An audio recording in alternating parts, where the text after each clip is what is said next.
Alors, cette semaine, on va lire deux parachutes. Tazria, Metzora. Deux parachutes très difficiles à lire, très difficiles à comprendre. Par exemple, il y a un passage qui dit comme cela. Vaidaber Hashem el Moshe ve'el Aaron est mort. Hashem parla à Moshe et à Aaron dans le but de transmettre.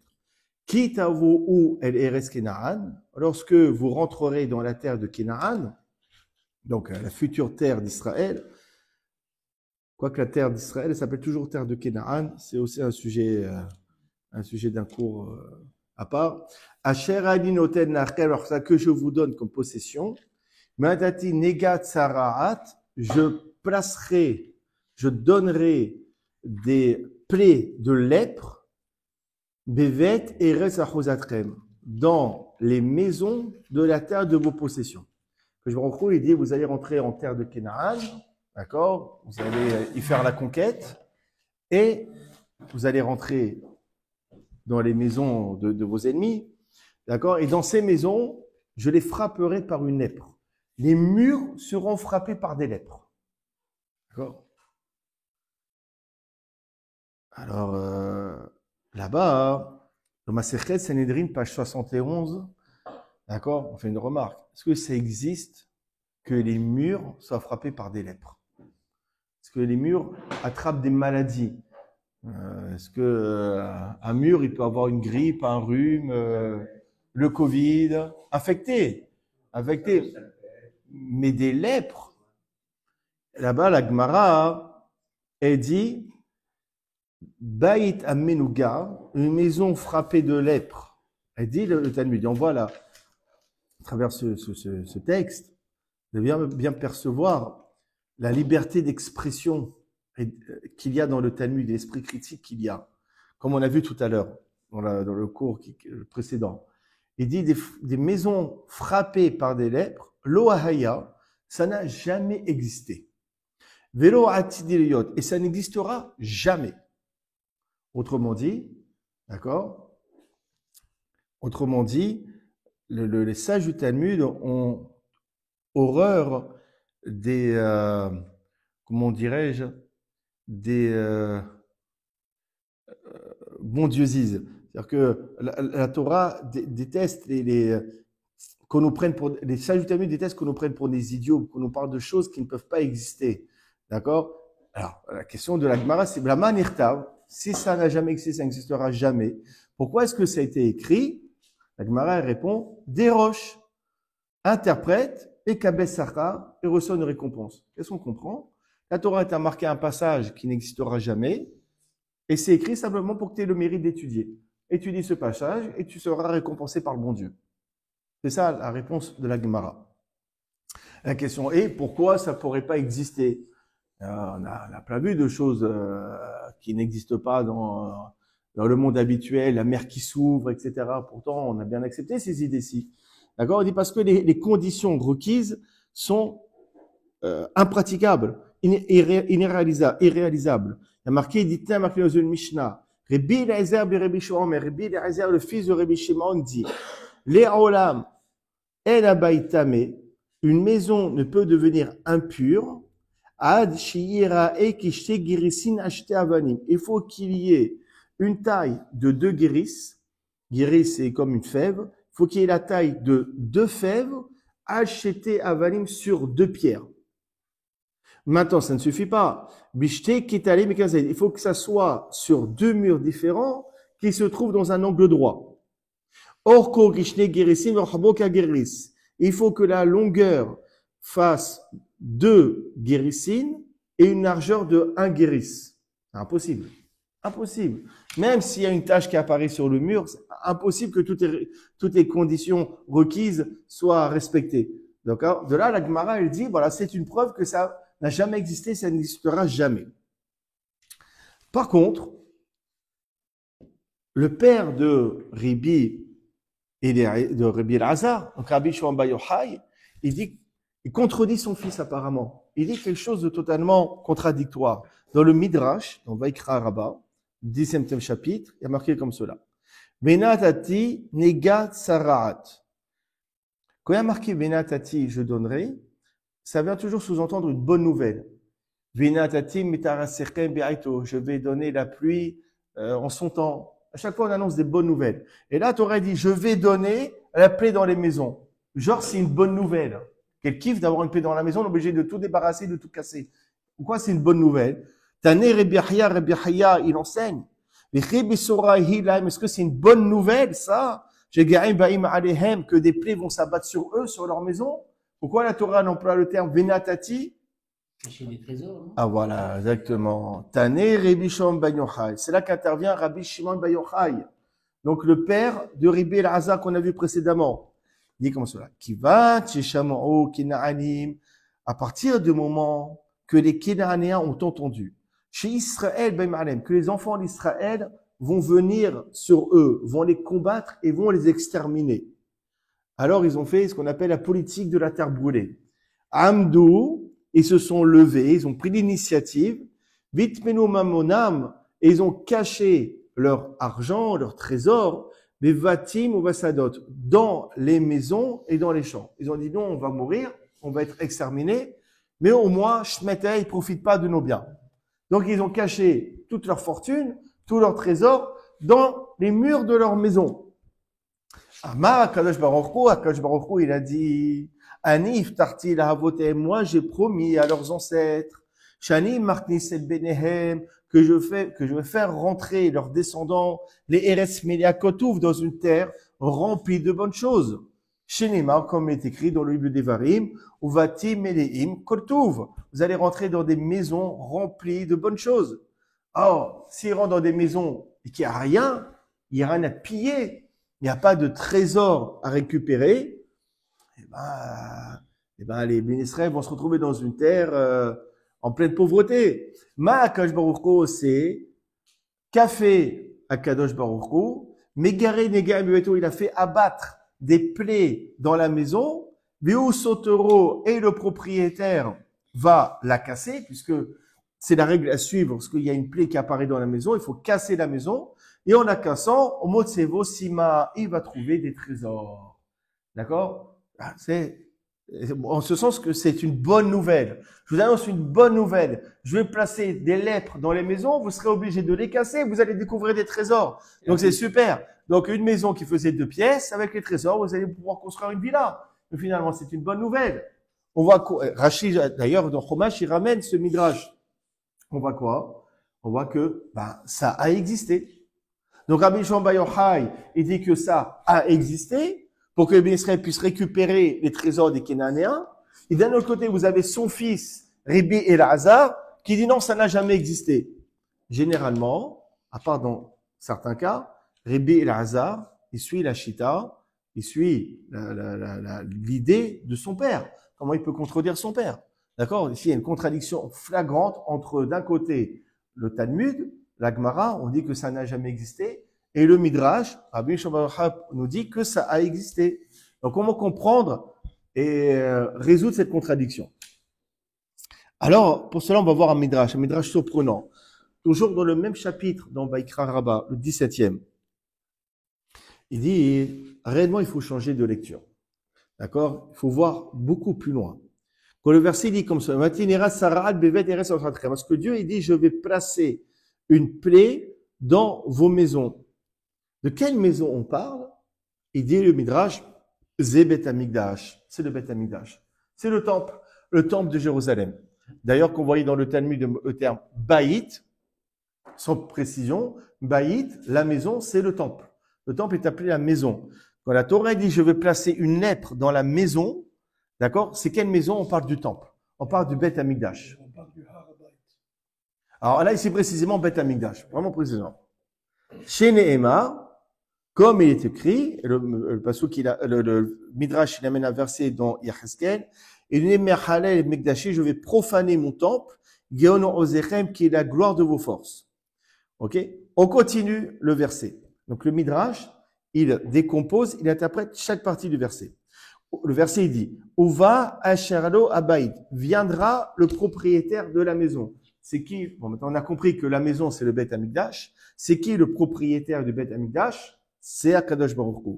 C'est le Saint béni soit-il. Zé Akadosh Baruch Hu. Il aussi, il amène un verset dans Haggai. chez Neymar, Ya'an Beti Asheru Harev. Ma maison, donc Dieu il parle que c'est ma maison, c'est mon temple, qu'il est détruit. La suite du verset. Vehigi de la Kohen. Il racontera au prêtre, le propriétaire de la maison, lorsqu'il voyait une plaie, le verset il dit, il devra s'adresser au pontife, au Kohen. D'accord? Et c'est le Kohen qui va déclarer si la maison est impure. Ici, dans l'interprétation, c'est qui le Kohen?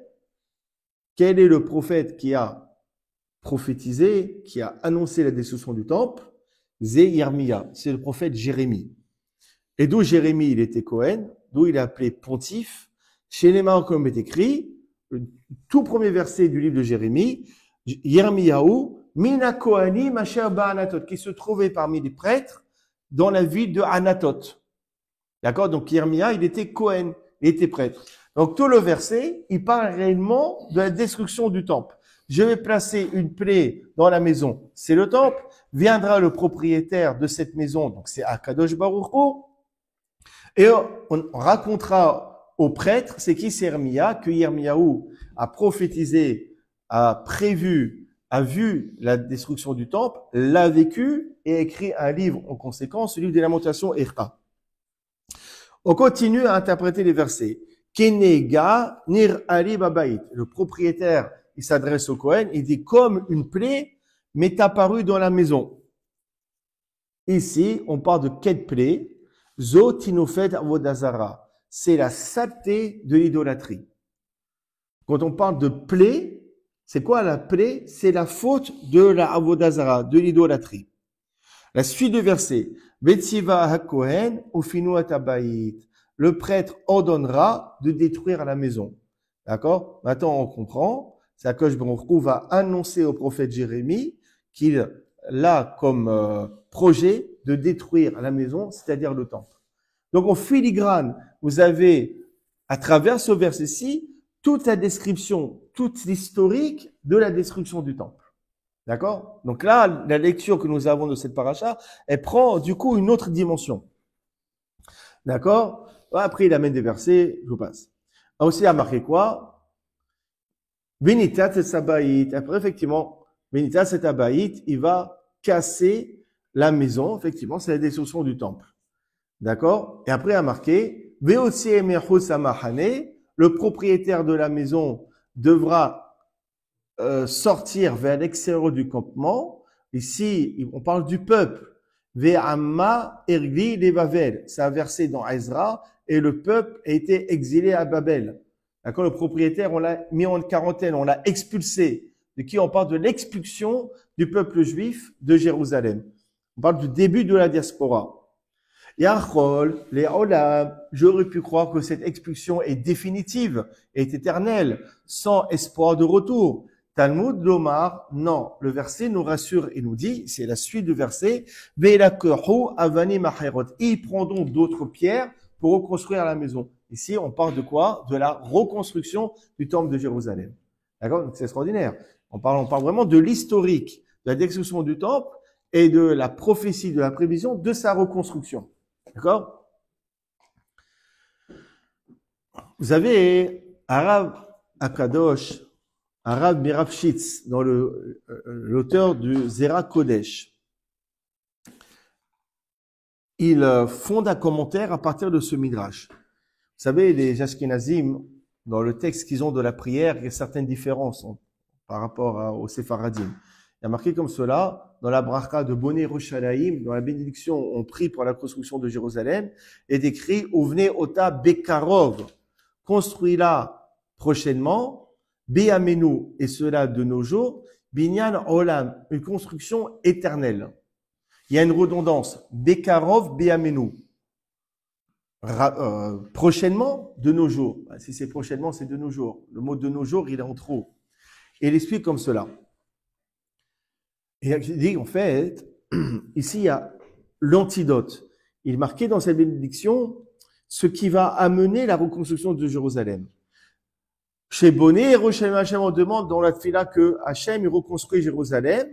On va mettre Boné Ota. Par quoi on va la reconstruire? Beyamenu. Avec nos jours. C'est-à-dire quoi? Par rapport à ce qu'on fait de nos journées, avec ce qu'on fait de nos journées, c'est ça qui va reconstruire Jérusalem. Chez Birkol Yom, il dit, le Zera Kodesh, chaque jour, Keshadam Oved Oto Ibarach, parce que chaque jour, un homme, il sert son créateur. À Kol Ifi Ma'asav, chacun en fonction de ses œuvres, de ses actions. Boni Yerushalayim, à chaque bonne action, à chaque fois où on sert à Kodesh Baruch Hu, cette personne est en train de construire Jérusalem, on va être amené chez le temple. Chaque bonne action, chaque mitzvah que l'on fait, c'est une pierre que l'on rajoute dans l'édifice du troisième temple. Yesh bonei beyom echad shorash lema. Il y en a qui fait beaucoup de mitzvot par jour. Chaque jour, il va construire une rangée de pierres. Vesh me'alem hashavin achad. Il y en a qui font rien. Et on fait une petite mitzvah. Cette petite mitzvah, c'est une pierre que l'on rajoute. Qui bonei c'est ça le texte. Uvenir ota bekarov. Construis-la rapidement. Mais avec quel matériel on va le reconstruire? Beyamenu. De nos jours, avec nos jours. Ce que nous faisons de nos journées, c'est ça qui va reconstruire justement Jérusalem. Et donc, il n'y a pas de redondance. En fait, Beyamenu, c'est pas de nos jours, c'est avec ce que nous faisons de nos journées. Maintenant, on comprend, à contrario, les Rechaïm, les impies, à cause de leurs nombreuses fautes, qu'est-ce qu'ils font? Eh ben, ils entravent la reconstruction du temple. D'accord? Et c'est ça, maintenant, il explique le Zera Kodesh. Et il utilise un peu notre midrash. Il dit le verset, Vim bo yavo a Kohen. Si le Kohen vient, c'est qui le Kohen? Ici, le Kohen, le prêtre, c'est Akadosh Baruch Hu. Akadosh Baruch Hu, il est Kohen. S'il vient à la synagogue, il monte en premier à la Torah. Akadosh Baruch Hu. Donc, on voit qu'il est Kohen. D'accord? Quand on voit dans Sanhedrin, page 39, il y a marqué quoi? Le Kohen, il vient, donc c'est Akadosh Baruch Hu. Vera, il verra. Vinelo fasa nega babait. Il voit que la plaie ne s'est pas étendue dans la maison. Après l'avoir détruite. Ça veut dire quoi? Il voit Akadosh Baruch Hu que la plaie ne s'est pas multipliée, ne s'est pas étendue dans le Beth Amikdash céleste, du fait qu'ils ont fait Teshuvah et qu'ils ont réparé ce qu'ils ont abîmé. C'est-à-dire que Baruch Hu, il voit que la plaie ne s'est pas étendue, il voit qu'il y a une Teshuvah. C'est quoi la suite du verset? Vetiara Kohen et Abayit, le Kohen, il va purifier la maison, kinir pas anaga, parce que la plaie a été guérie. Ça veut dire quoi? Le Kohen, Akadosh Baruch Hu, il va guérir, il va reconstruire cette maison, il va reconstruire le Beth Amikdash. Donc, on voit encore un autre commentaire du Zera Kodesh. On voit que toute cette paracha, finalement, elle parle de la destruction et de la reconstruction du temple. Il y a un autre commentaire qui va dans le même esprit. Donc, finalement, ces deux parachas, Tazria, Metzora, parlent de la reconstruction du temple. Vous avez le Shela Akadosh, d'accord? Le Shela Shnei Abirit, le Rav Horovitch, d'accord? Il explique. Vous savez, le lépreux, une personne qui a été frappée de lèpre, elle est impure, d'accord? Il y a toute une succession une procédure à respecter, d'accord? Et lorsqu'il est déclaré totalement pur, il doit amener 2 oiseaux, 2 tsiporim, d'accord? Il y a marqué comme cela. Velakar lechatet abayit shete tsiporim. Même pas, par contre. Le propriétaire de la maison, lui-même, une fois que la maison elle est purifiée, etc., d'accord, il doit amener aussi le propriétaire de la maison 2 oiseaux, d'accord. Ces 2 oiseaux, ça fait allusion à qui? Aux 2 Mashiach. Mashiach ben Yosef, Mashiach descendant de Yosef, et Mashiach ben David, d'accord. Il faut passer par 2 étapes. D'abord, il y a la révélation du Mashiach, fils de Yosef, d'accord. Et après viendra le Mashiach définitif, descendant de David. Les 2 oiseaux, ça représente, il dit la Kadosh, les 2 oiseaux représentent les 2 messies. Maintenant, il y a marqué, Ve'es Erez, il faudra prendre aussi un bois de cèdre. Oshni Tolaat, de l'écarlate, Ve'ezov et de l'hysope. C'est une herbe. D'accord? Il y a 3 composantes qui correspondent au mérite des 3 patriarches. Abraham, Israël, Yaakov. Et on précise, le bois de cèdre, ça fait allusion à Abraham. D'accord? Le cèdre, c'est le plus grand des arbres. Or, Abraham, il appelait un géant. Il a marqué dans Yoshua, Adam Agadol Ba'anakim. La plus grande personne parmi les géants. Le plus géant des géants, c'est Abraham. Donc, le cèdre, ça représente Abraham. Oshni Tolarat, de l'écarlate. Ça fait allusion à qui? À Yaakov. Il y a un verset dans Isaïe qui dit Atiroi Tolat Yaakov. Ne regarde pas l'écarlate de Yaakov. Donc l'écarlate, ça représente Yaakov. Ve'ezov et le Isop, c'est quoi? C'est Yitzhak. Alors, la suite du verset. Beshachat et atzipor. Donc il y a deux oiseaux. Il devra égorger l'un des deux. Ça fait référence à qui? On a dit que chaque oiseau représente un messie. Ici, on parle que l'un, on devra l'égorger. Ça fait allusion à qui? Au Mashiach descendant de Yosef, que lui sera tué. Il sera tué par un homme qui s'appelle Armilus. Armilus Aracha. Donc tu vas égorger l'oiseau. On parle de la mort du Mashiach ben Yosef. Pourquoi? Parce que ce meurtre va amener l'expiation des fautes du peuple d'Israël. D'accord? Et une fois que cela a été fait, d'accord? Alors, d'accord, on dit que la maison, elle sera expiée par le sang de l'oiseau abattu, égorgé. D'accord? Ça veut dire quoi? Qu'une fois qu'il y aura le Mashiach ben Yosef qui sera tué, alors ça viendra prédire l'arrivée du Mashiach. D'accord? L'arrivée du Mashiach, parce que justement, ce qui a amené les fautes qui ont conduit à la destruction du temple, cette faute sera expiée par ce sang-ci, par le meurtre du Mashiach ben Yosef. D'accord? Encore il y a marqué, et l'autre oiseau qu'on n'a pas égorgé, qu'est-ce qu'on fait? Le verset il dit, l'oiseau vivant, il faudra lui redonner sa liberté. D'accord? Ça veut quoi? Ça vient prédire que il va envoyer le Mashiach ben David, le Mashiach définitif. D'accord? Et il va amener la pureté sur le temple. C'est quoi? C'est la construction du troisième temple. Donc, Rachela Kadosh, lui aussi, il utilise cette paracha, comme quoi on a tout l'historique de la destruction et de la reconstruction du temple. Ok. On va maintenant approfondir ces idées-ci. Vous avez une Gemara de Maserhet Yoma qui est connue à la 9e page. Elle est connue, mais il faut savoir la référence. Dans Yoma, page 9. Mikdash Rishon Penemahar. Le premier temple, pourquoi est-ce qu'il a été détruit? Pourquoi a été détruit le premier temple? Et Pene, Shlosha, Devarim, Shalou, à cause des trois fautes. Avodazara, à cause de l'idolâtrie. Vigilou Arayot, les relations proscrites, interdites. Ushfirkut Damim, et l'effusion de sang, l'assassinat. Ok? Donc c'était des fautes extrêmement graves. C'est pour ça que le temple a été détruit. Aval Mikdash Sheni, mais là, ce que la Gemara ne comprend pas, le deuxième temple, Shayoskin Batorom wa Mitzvot, ils étudiaient la Torah, ils pratiquaient les mitzvot. Ou Hasadim, ils étaient bienfaisants entre eux. Et puis des Maharev, pourquoi est-ce qu'il a été détruit? Alors qu'est-ce qu'elle répond, la Gemara?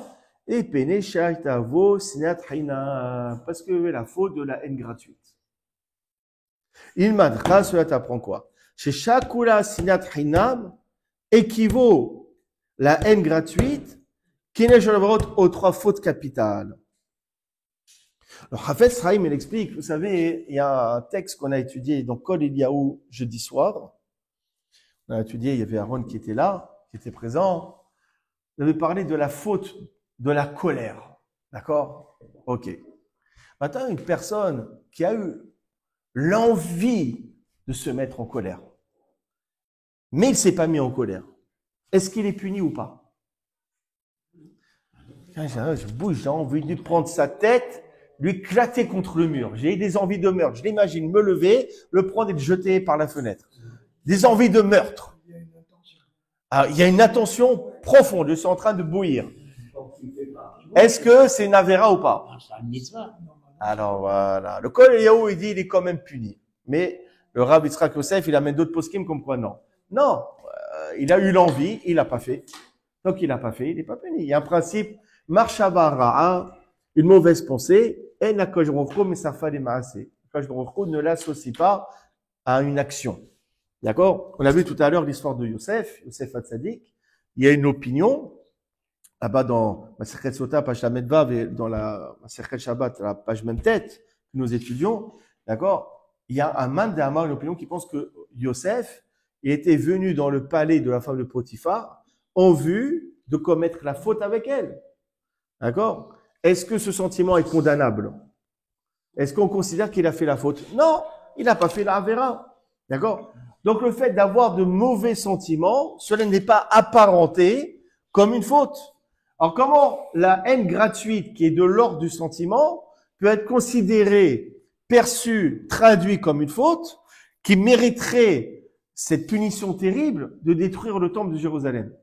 Une bonne question. La haine gratuite, je l'aime pas, je l'ai pas dans le pif, je le sens pas, je l'aime pas. Non mais j'ai rien fait de mal, je suis pas obligé d'aimer tout le monde.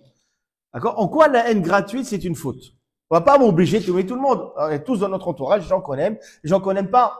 Bon, pourtant, on est quand même poli, on dit bonjour, on leur fait pas de mal. C'est déjà bien. Mais après, parfois, on a envie de les coller contre le mur. Mais ça va, on est gentil. D'accord? C'est pas une avéra. Alors, comment tu peux dire que la haine gratuite, c'est une faute qui méritait la destruction du temple? C'est une bonne chéla ou pas? Le Hafetz Chaim, il répond. Il dit, quand on dit qu'il faisait qu'on mettait la faute de la haine gratuite, c'est que cette haine gratuite, elle se traduisait dans les faits. Comment concrètement? Par la médisance, par la shonara.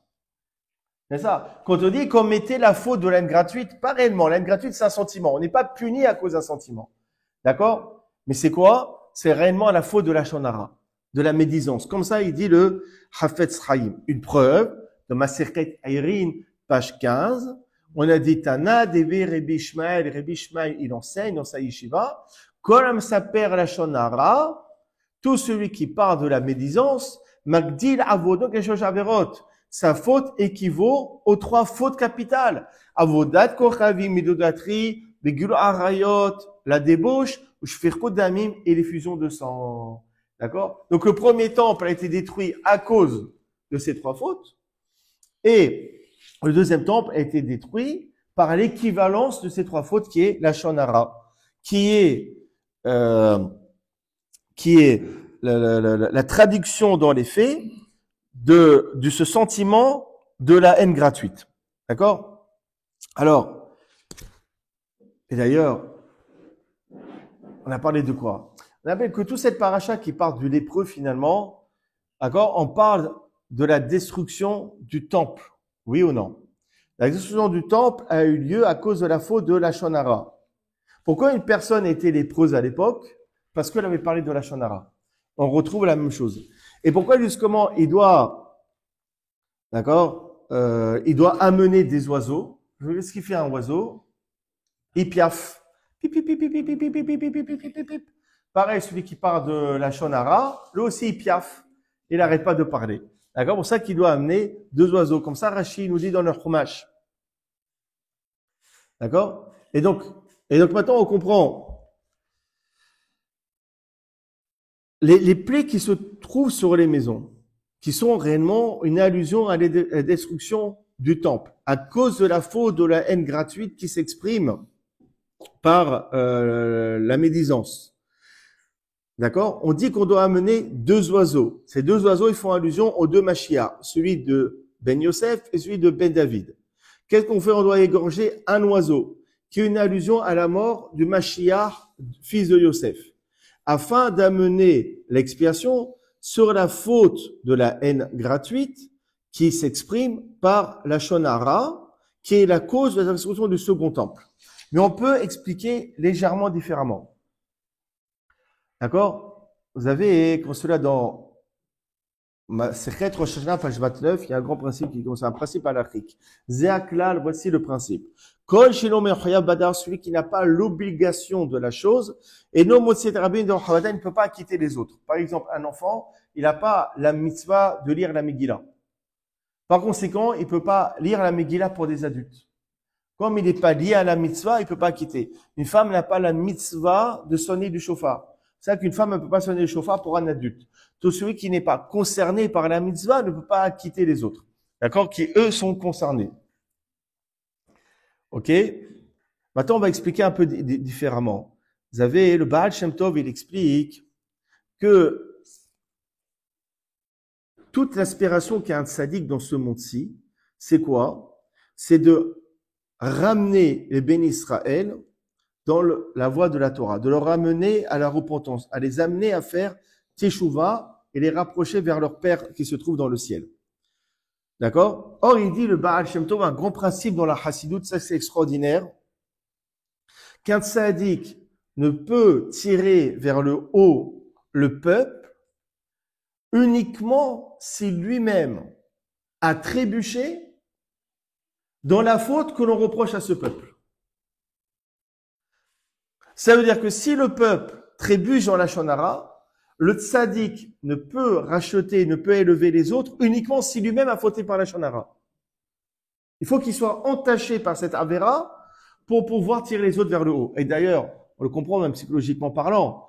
D'accord? Tu prends un tzaddik gamour qui a grandi à Bnei Brak, qui a rien connu des difficultés de la vie ou des tentations qu'il peut y avoir. S'il vient vous réprimander pour telle ou telle chose, vous allez dire, bon, ok, vas-y, retourne dans ton petit monde, retourne à Bnei Brak, t'as pas mon vécu, tu connais pas mes tentations, vas-y, casse-toi. Quand vous prenez un tzaddik qui lui a eu un passé un peu tumultueux, qui a connu justement ce que les choses ont connu, ce que les autres ont connu, son discours va parler, puisqu'on parle de quelqu'un qui a connu ce monde, qui a vécu dans ses avérotes, et justement quand il parle de quelque chose, il sait de quoi il parle. Son discours, il sera plus entendu.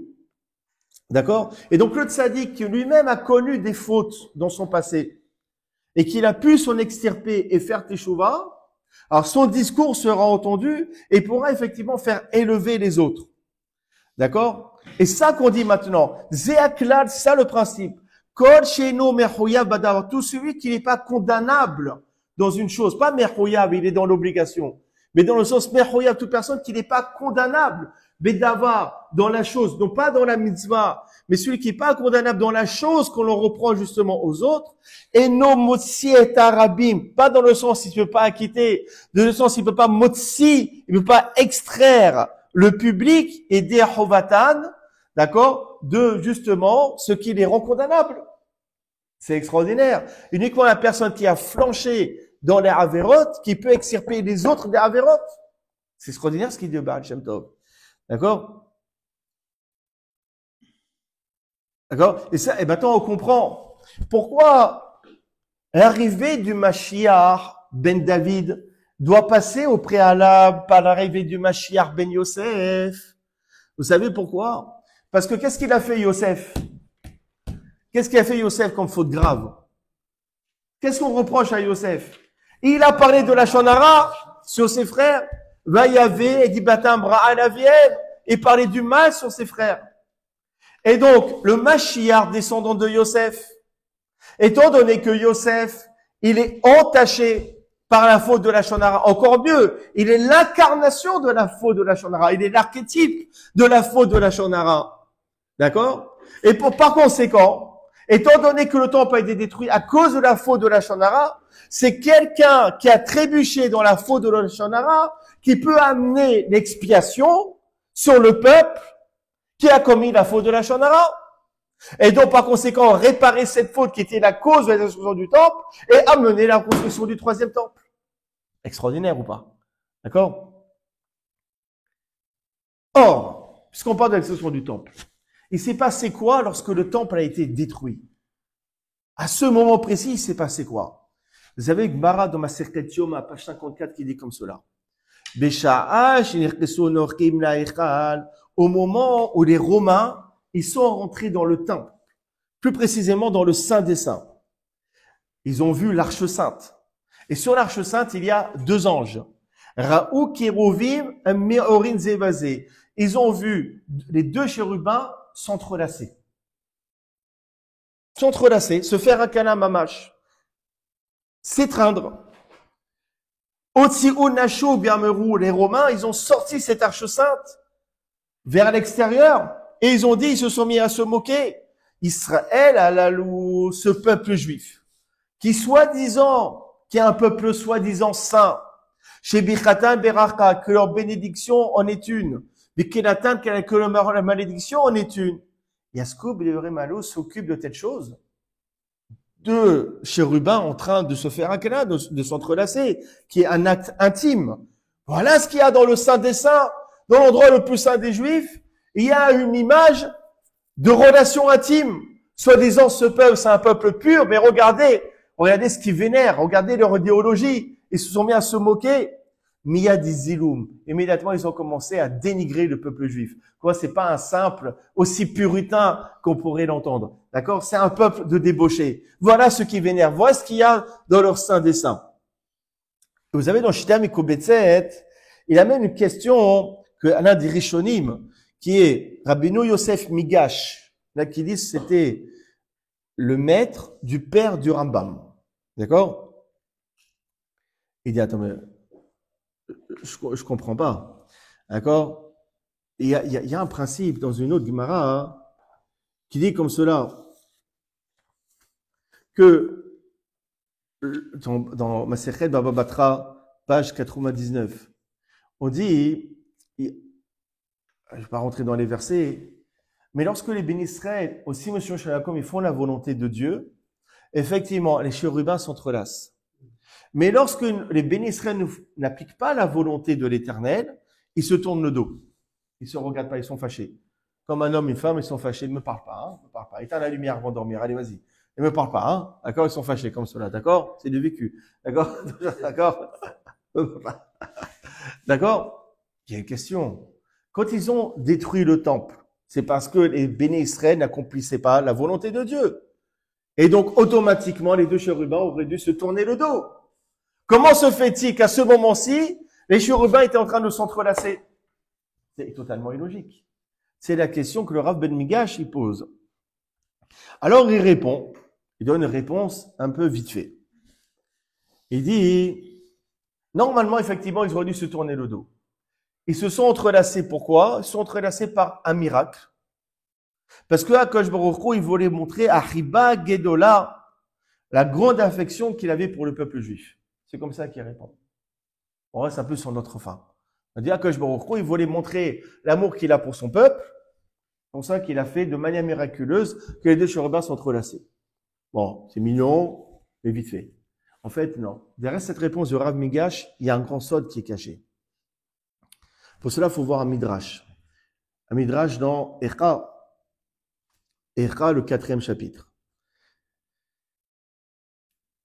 Kéti, il y a un verset qui dit comme cela. Mizmor le Asaf. Asaf, c'était un descendant de Korah. Il faisait partie des Lévites qui chantaient dans le temple. Mizmor le Asaf. Chanson, cantique de Asaf.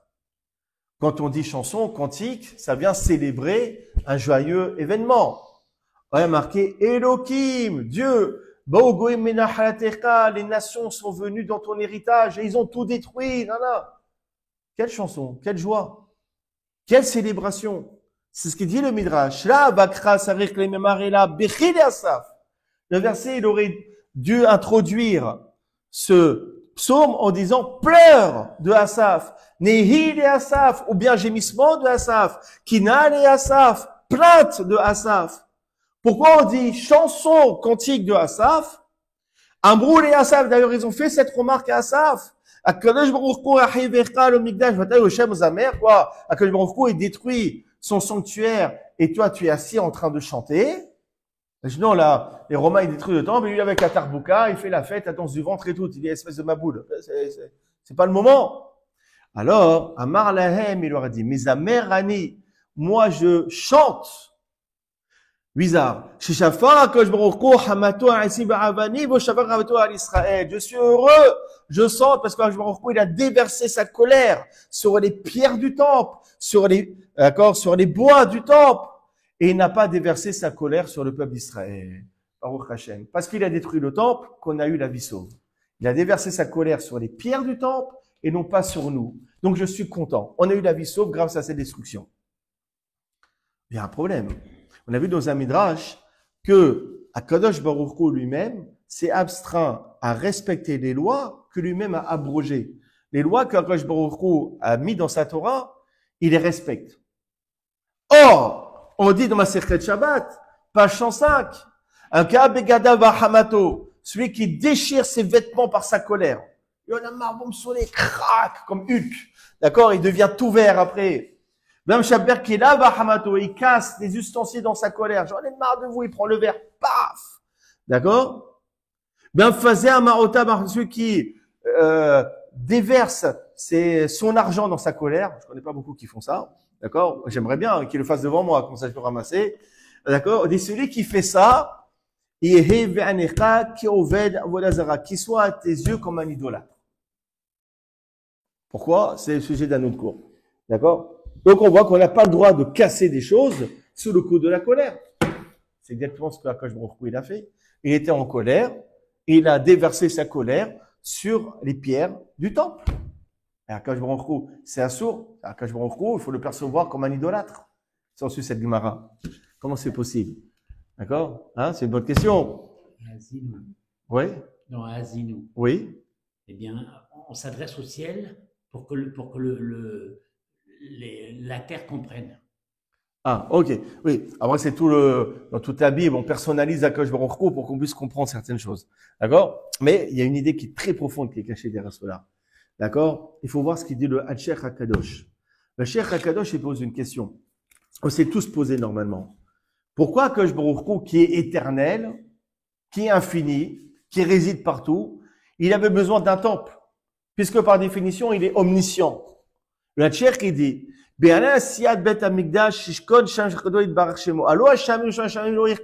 il a dit Salomon lorsqu'il a inauguré le premier temple, il a dit Hashamaim, les cieux, ou Shmei Hashamaim, et les cieux des cieux, ne peuvent pas le contenir. Comment ce petit temple, il peut contenir l'éternité de Akash Baruch Hu, l'infini divine? On a Betsa'a, quel intérêt il avait à construire une maison? C'est une bonne question, on se pose tous. Pourquoi Dieu il avait besoin d'un temple? La réponse de Hatcher Kakadosh est extraordinaire. La réponse, elle est comme cela. Kol Echad Misraël, chaque juif, Nathan Dedavato a donné une Edava, a contribué par des donations pour construire le temple. D'accord? Chacun a amené de l'or, du bronze, etc. Be'ava Rabba, avec un grand amour. Birat Shamaim, avec une crainte du ciel. Au son nibo, avec une volonté du cœur. Midot elle, et ces traits de caractère-ci, Ayir Ahava, la crainte de Dieu et l'amour de Dieu, Ve'aratson et la volonté, ou Amuvhash et Midot Adam sont les meilleurs traits de caractère qui existent. D'accord?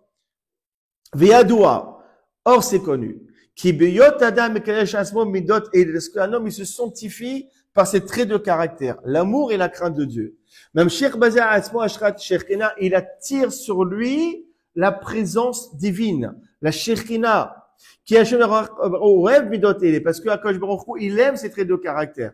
C'est-à-dire, ces traits de caractère sont comme un aimant qui va attirer la Shekhinah chez lui.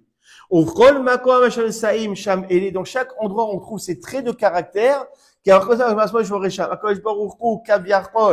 se restreint, il se contracte pour résider chez la personne qui a ces traits de caractère. Ah là maintenant on comprend. Donc on comprend quoi? Tout ce qu'on a amené pour la construction du temple, c'était l'incarnation, la manifestation de ces traits de caractère, de l'amour et de la crainte de Dieu. C'est pour cela que la Shekhina réside là-bas. Parce que tout ce qu'on a offert, c'est par les traits de caractère tant aimés par Akadosh Baruch Hu.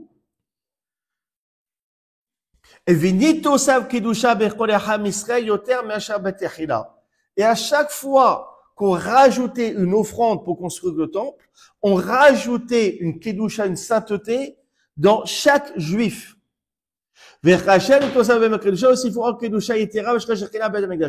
D'accord? Et c'était interactif. C'est-à-dire que chaque fois que l'on, et explique la Tchèque, chaque fois que l'on apportait un matériau pour la construction du temple, Akadosh Baruch Hu, il ramenait sa Shekhina sur chaque juif, et chaque juif qui amenait aussi rajoutait une Kedusha dans le Beth Amikdash. D'accord? Donc c'était donnant-donnant, c'était interactif. Et c'est ça justement l'intérêt du temple. L'intérêt du temple, c'est de rajouter une kedusha sur le clan d'Israël. À chaque fois qu'on amène quelque chose pour le temple, d'accord, c'est attirer sur chaque juif l'amour de HaKadosh Baruch Hu. C'est ça l'intérêt du temple. C'est juste ça l'intérêt. C'est ça le tarklit, la finalité. Et regardez bien.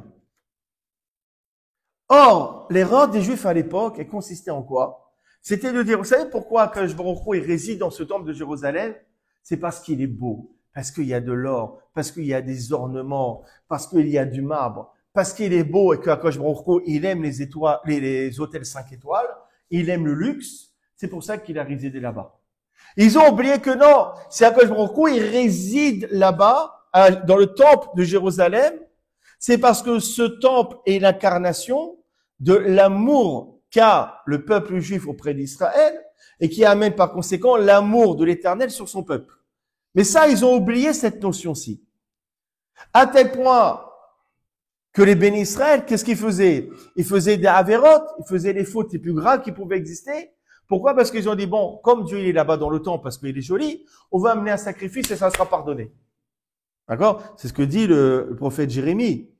D'accord? Et il dit, va Martin, nous, vous avez fauté et vous allez dire, nous sommes sauvés. Les malins sont d'être côté afin de nous donner bonne conscience pour accomplir toutes ces abominations. D'accord? Donc le peuple juif, ils avaient une perception du temple totalement faussée. D'accord? Alors qu'est-ce qu'il a fait HaKadosh Baruch Hu? Il a, entre guillemets, déversé sa colère sur les pierres du temple, non pas comme un être humain qui taperait une crise et dans sa crise de colère, il est en train de tout fracasser et de tout casser. Non, HaKadosh Baruch Hu, qu'est-ce qu'il a fait? Il a dit, je vais vous montrer que si je réside dans ce temple, c'est pas à cause des pierres et des ornements qu'il y a, c'est parce que justement, c'est l'expression de l'amour commun que nous avons tous les deux. Et quand vous avez du mal à le percevoir à cause de la beauté de ce temple, alors je vais le casser. Je vais le casser. Vous allez voir que malgré que j'ai détruit ce temple, je réside quand même parmi vous. Et je vous aime encore. C'est pour cela qu'à la destruction du temple, les Romains, ils ont trouvé les deux chérubins en train de s'étreindre, en train de s'entrelacer. Parce que c'était ça le but du temple, de la destruction du temple. Le but de la destruction du temple, c'est de montrer que HaKadosh Baruch Hu aime son peuple et réside. C'est pas à cause de la beauté de cette demeure, de ce sanctuaire. C'est parce que il aime ce rapport d'amour qu'il y a avec son peuple. Et pour le démontrer, il y avait qu'une chose à faire.